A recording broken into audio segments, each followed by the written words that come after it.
wonderful guest today is Cathy LaCroix. Cathy is going to help educate us about child abuse through some of her own experiences and knowledge. Welcome, Cathy. Thank you. Cathy, tell us your own experiences with child abuse. My experiences started at a very young age. The person that abused was my dad, which ended up years later found out it was actually my stepdad. But he only liked little girls, and I think he liked little girls because they really couldn't tell on him. And I'm talking about 3-year-olds. Every Saturday was the day to be, abused by him. And you always knew that that was going to happen because he'd come out and he would tell you to go check the chickens. So you would go check the chickens and he'd follow you back there. And if he told you to go back there, you'd better go back there. And he was abusive to the little girls. And he was abusive also physically to my mother. He was just an all-around abusive man. And he would try, and he didn't actually have sex with you. He did things to you sexually, but he didn't have intercourse.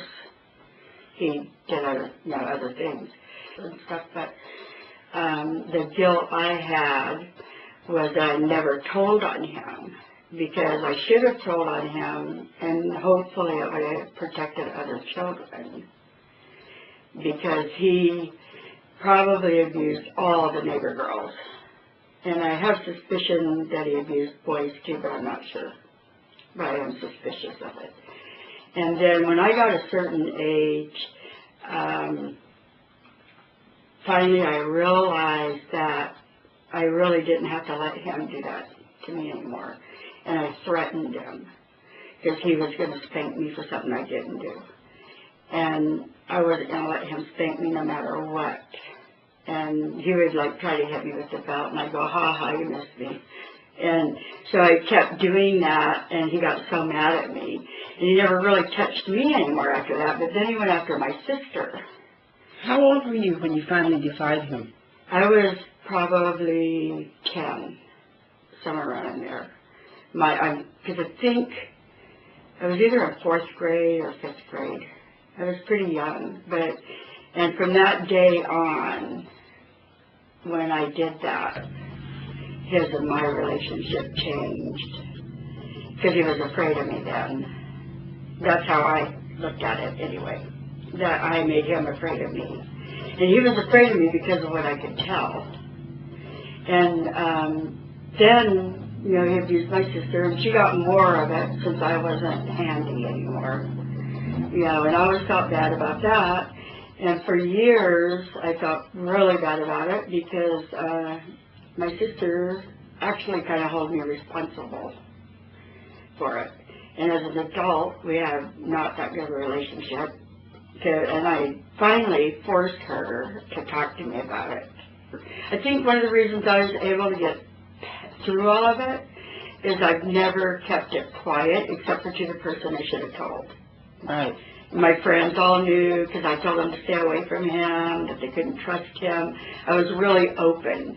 And I think that if little kids could learn that they can be open, that they could actually tell somebody, it gives them more control of the situation. True, but children traditionally are taught to obey the adults, especially those of parents, aunts, uncles.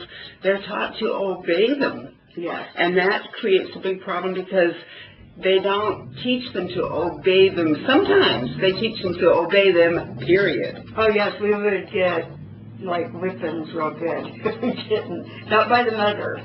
Our mother was, I think if you have one bad parent and you have one really, really good parent, then you can overcome the bad parent.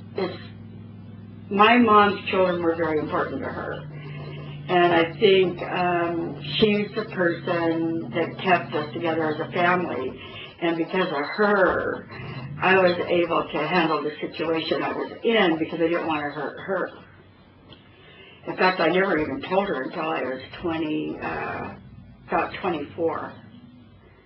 Because she was thinking about leaving him. And I said, come back here, Mom, I want to tell you something. If that doesn't make you leave him, then you never will. And so I told her what happened, and she just, of course, started crying. And she said that she had suspected at different times. And what her fault was she went to the wrong person. She would go to him, asking him. And, of course, he would, probably beat her up because she asked him. But she said she was always afraid to ask me because she knew that I hated him so much. And she didn't realize, of course, well, why did I hate him? And she said she was afraid to ask me because she was afraid that maybe if he wasn't doing anything and she asked me that, it would plant it in my mind and I would use it against him if it wasn't true. Because that's how much I couldn't stand him. It was real apparent. I didn't realize how apparent it was. But I've always been like a really strong-willed person. It was really hard for Mom to really know what was going on. And your little sister held it against you because yes. she felt that you I should have protected her. And I felt guilty about that also. But then somebody told me this, and it was the one thing that was probably the best thing somebody could have told me. As an adult, maybe 10 years ago, they said, well, Cathy, you were a little girl too. So when you're a little girl, you aren't thinking that you have to be a protector. You're thinking of getting away from it yourself. And I never really thought of it as me being the little girl. Because I was the oldest in the family of the kids. There were 6 of us. And I never thought of me as being a little girl. I always thought of me as being the older child. If the adults won't protect you, how powerful do you feel when you're a little girl? Yes. Well, I felt powerful once I got control of the situation. But then what I did was, on Saturdays, I left the house. We lived in the country. Country living's a lot different than town living. And I would never even really ask if I could go. Mom was at work, I just left. So that's why my sister felt like I put her in the situation. I should have taken her with me, I guess, but I was a little girl, so I just thought, I'm getting out of here. And I would be gone all day. And I would come back when Mom came home from work. It's sort of funny, too. They never asked me why I just left. I got away with doing it because Dad didn't want me to tell on him. So he never said anything to me about it. I took control that day of my life over him. He never told me what to do again, ever. Cathy, tell us what that did to your self-confidence. Well, my self-confidence in my body, I think it made me maybe not quite as confident as I could have been. I know I never I managed to make it through my life without, I wouldn't go to bed with the guys or I wouldn't let them get my clothes off because I wasn't going to let them touch me. But I think as a mother, it gave me a lot of self-confidence. It gave me the knowledge and the know-how to protect my children. I know that sounds strange, but I started teaching my children at a very early age. As soon as they were old enough to understand little things, I taught them don't let men touch you or women. Don't let them touch you anywhere they're not supposed to be touching you.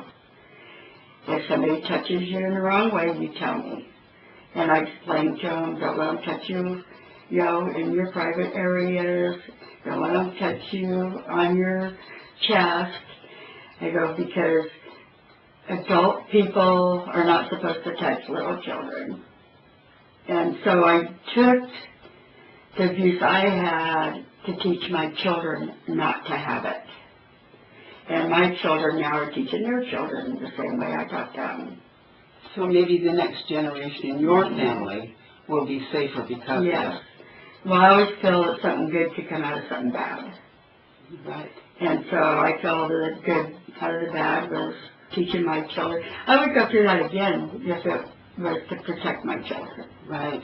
You know, because I think that I would rather be able to protect my children, and I would rather be able to teach them, you know, the dangers of other people, you know, and that it's not the stranger really that you have to be so worried about. It's the person that you think loves you. Well, also when you have somebody spending an awful lot of time with your children, Mm-hmm. you have to wonder why. Yes, you do. You have to wonder. Well, I never let anybody spend that kind of time with them, so they never really got to, you know, like I don't know if I could, and I think my trust part probably isn't. I'm not very trusting of other people's intentions when it comes to their actions with children. That's really a good thing. Yeah. Because so many kids are molested by people that should be protecting them. Yeah. And of course it's wonderful for kids to have uncles and aunts and friends that give them time and attention. Yeah. But if it's on a regular, consistent basis without full cause, Yeah. there's at least watching. Right. And you have to pay attention to their friends' families also. You know, you have to pay attention to, you would never think, there are certain people, you would not believe that that person could do something like that if you knew the person as a different person. Right. You know, you would never believe that that person would do something like that. You know, you wouldn't want to believe it. You know, and you would, because you can't see it past the person that you know. The person that I would know and the person you would know would be two different people.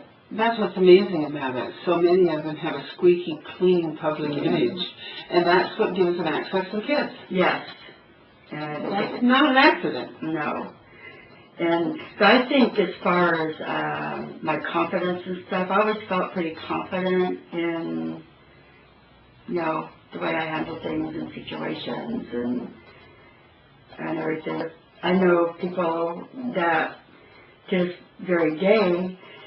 I know somebody in particular, I won't mention any names, but I told that person when I found out what had happened to her and everything, I go, you can either pull yourself up by the seat of your pants and move forward and make your life better, or you can go ahead and just finish destroying your life by sitting here and whining about it.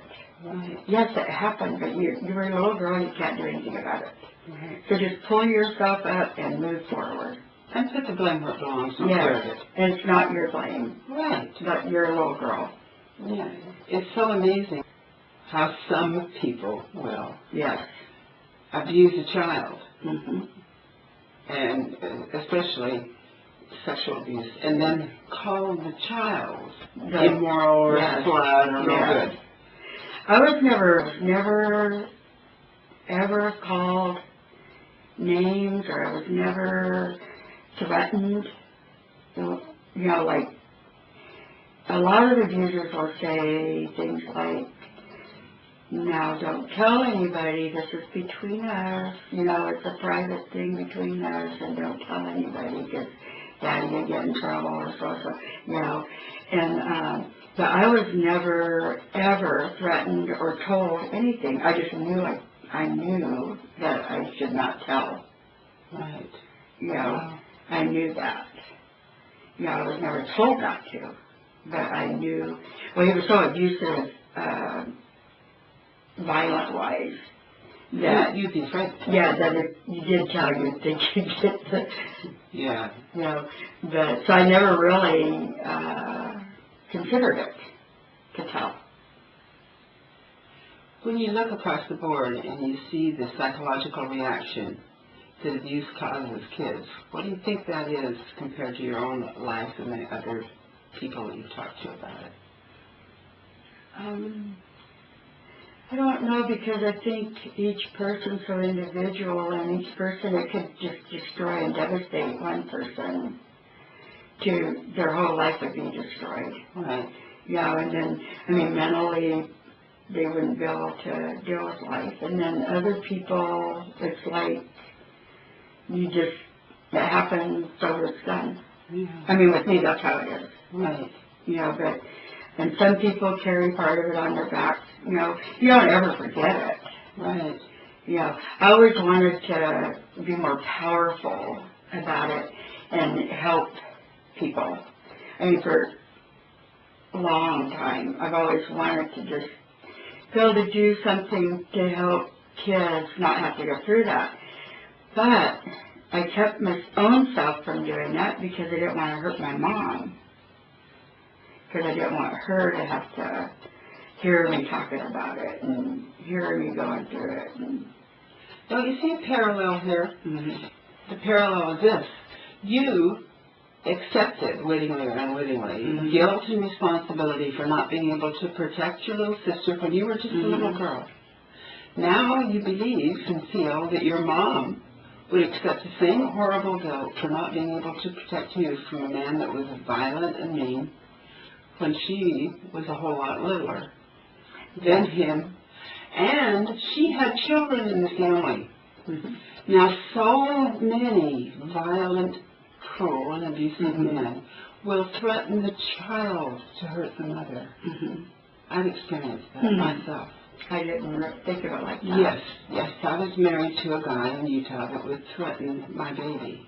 Well, my ex-husband did that. Yes. So if you see her position, Yes. and you see your position, you should let go of that. But I think it's really important for women and men that have experienced abuse to realize it's really, really hard to testify against the Gestapo when you're in the concentration camp. Well, my mom and I have talked about it, you know, since, you know, as I would even say the last 10 years. Right. More openly and stuff like that, you know. And you just hate seeing her be so hurt. Right. Because I think mothers, more than fathers, are more the protector for the children. Although there are abusive women, you know, which you hardly ever hear about if we're not talked about as much. Right. I think one of the reasons I was able to, I don't know if you want to call it forgiveness or what you want to call it, but I don't feel like hatred towards him. Of course, he's not alive anymore or anything like that. And even as an adult, I still see him. And, of course, I would never have left my children alone with him. Right. But I often have wondered what was happened so horrible to him to make him that way. Because we are a person, our outcome is the way, you know, our whole life is our outcome. And his, you know, I just can't imagine what would happen to somebody to make them be so violent, so hateful, and so abusive. You learned it from someplace, didn't you? Yes, somewhere. So in my mind and my feelings and my heart, I often feel that, you know, I don't have to, you know, hold a grudge against him my whole entire life. Well, also, letting go of that is letting go of your pain, because part of your holding a grudge is carrying something that doesn't belong to you. It's not yours. No. You know, the good thing about it is when he goes away, he takes himself with him, hopefully. That's true. So send the whole package. Yes. And let go. Yeah. Now you can have some healing. Yes, and I did do one time, I think one of the things that I did that helped, kind of helped me, it didn't help others, but when I was like 20 years ago or whatever, I jumped in the car and I went to all of his family members and told them what he did, and that he probably abused their girls too. They didn't want to hear it. And the one family member said, oh no, if we weren't home, the kids would lock the door and not let him in. And I said, well, why do you think they didn't let him in? Why would you not let your uncle in? There you go. There you go with logic. Confusing the facts with logic. But, so I felt guilty about that afterwards. I thought I probably shouldn't have did that, but I don't know what compelled me to do it. I just jumped in the car. Because it's a logical assumption, and you had the feeling you hadn't protected your sister, and you're right. Why would you lock out a trustworthy uncle? And I told them, I don't know how any of you couldn't have known what he was doing. Because we would go up there to the families, and we would be there. All of the family, they lived in Oregon. They would all come over and everything. And he would go on up there, and I don't know how, not one of those people, when he would disappear, would not wonder where he was. I mean, that bothered me. So I did go up and say something to everybody about it. I don't know why.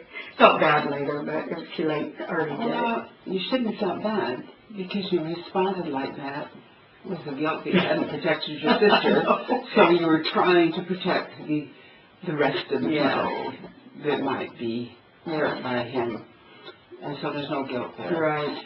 What you felt bad about, really, was the negative reception you got for You were so shocked. exposing an inconvenient truth. I did have an aunt later on call and apologize to me.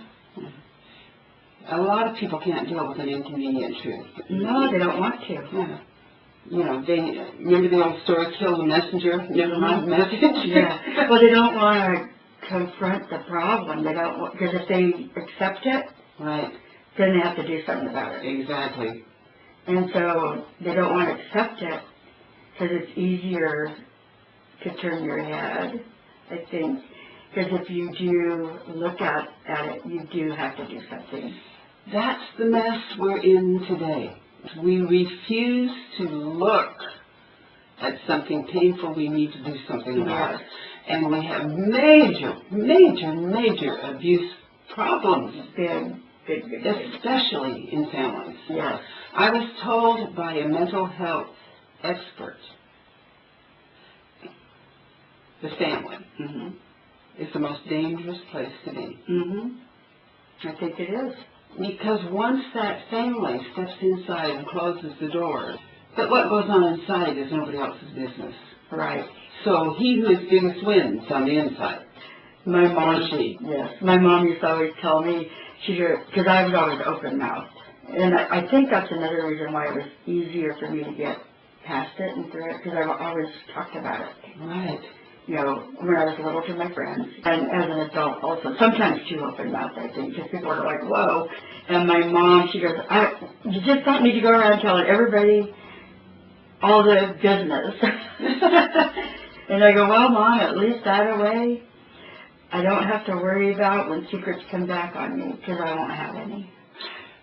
A person I know, I won't mention any names, she was a big part of my life, that she was also abused, and she said that she had 3 men abusing her, and she was only 10. And she said when she told her mother didn't want to believe her, refused to believe her, and her mom said she didn't really want to make waves in the family. And she said to her that was more hurtful, her mom not helping her, than what the men did to her. Oh, that's a terrible thing. Because that's betrayal. Her mother's supposed to love and protect her. Yes, and that hurt her deeply. Of course, I tried to do something, but too many years had gone by. That is really painful thing for kids, that their own parent says you're less important than somebody else's opinion. Because that's what basically that adds up to. Yes, it would be very hard to deal with. Like I said, I had a wonderful mother. All of us kids have talked about it. There's not one bad thing I can say about her mom. And I think that's why I didn't tell her. Yeah. I didn't want her. It's so weird, because you would think I would have wanted to tell her, but I didn't want her to be hurt because she was already hurt enough by him. Because he had beat her up and stuff. And I didn't want her to get beat up because I told her something, and if she would have went to him, then he probably, I don't know what he would have done. Kids, they don't know how they're going to deal with those things. But I do have to let you know, though, my sister and I have a really good relationship now. We got past all of that because I had to force myself on her to talk about it. Yeah. I wouldn't let it go. I'm really bad that way. Yeah. I don't drop anything. I got to get to the end of it before I drop it. That's good. That's good. Yeah, I'm real. How would you advise the average Mr. and Mrs. children? What would you tell them how to protect their children against sexual molestations?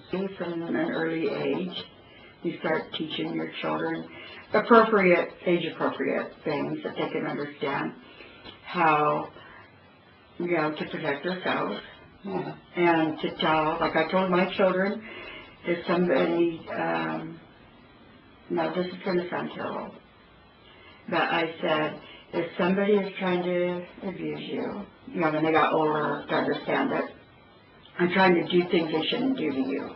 You might have to let them do it that one time. And they're going to tell you, don't tell on me, or I'm going to kill your mom, or I'm going to do this.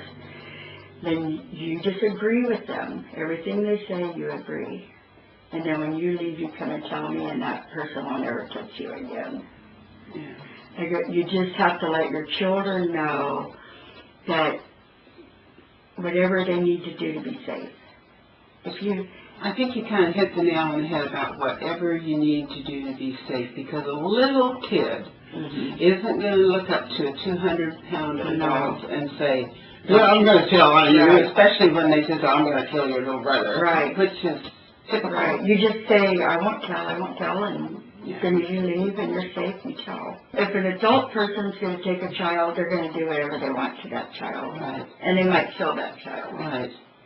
So at least, if that person gets a hold of you, at least you should know that you are a little child, you can't do anything, but you can when you get away. Right. Or especially when it's family members, because there's nothing you can do. Right. But if a stranger tries to take you, I've taught my children's teaching theirs, they have practices. My daughter and her children practices. They pretend like somebody's snatching them, and they scream as loud as they can. And they practice it, they make it into a fun thing, and they have like a drill, screaming drills. So all you can do is teach the children how to be safe.